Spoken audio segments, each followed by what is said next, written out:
Hello மக்களே, வணக்கம். Welcome back to my channel. இன்றைக்கி என்ன அப்படின்னு சொல்லிட்டு பார்த்தீங்கன்னா, எல்லாேருக்கும் தெரியும், நாங்கள் பொங்கலுக்கு ஊருக்கு வந்துட்டோம்.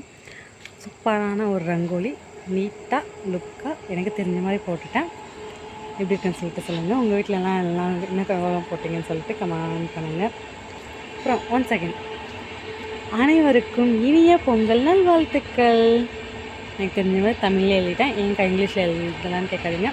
நம்ம தை பொங்கலுக்கு பொங்கல் தமிழில் தான் எழுதணும், அது எனக்கு பிடிக்குன்றதுனால அப்படி எழுதியிருக்கேன். இதோட ரங்கோலி எப்படி இருக்குன்னு சொல்லிட்டு சொல்லுங்கள். அப்புறம் பொங்கல் பார்த்துடலாமா?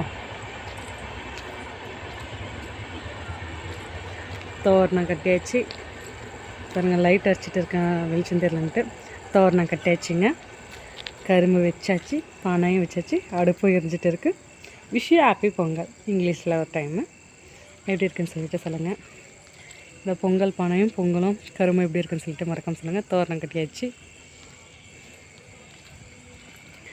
இன்னும் எங்கள் வீட்டில் இந்த வருஷம் பொங்கல் கோலம் சிறப்பாக போட்டு முடிச்சிட்டேன் நான். எப்படி இருக்குன்னு சொல்லுங்கள் என்னோடய ரங்கோலி. இந்த வீடியோ உங்களுக்கு பிடிச்சிருந்துச்சுன்னா லைக் பண்ணுங்கள், ஷேர் பண்ணுங்கள், கமெண்ட் பண்ணுங்கள். மறக்காமல் நம்ம சேனலை சப்ஸ்கிரைப் பண்ணிக்கோங்க. பாய் பாய்.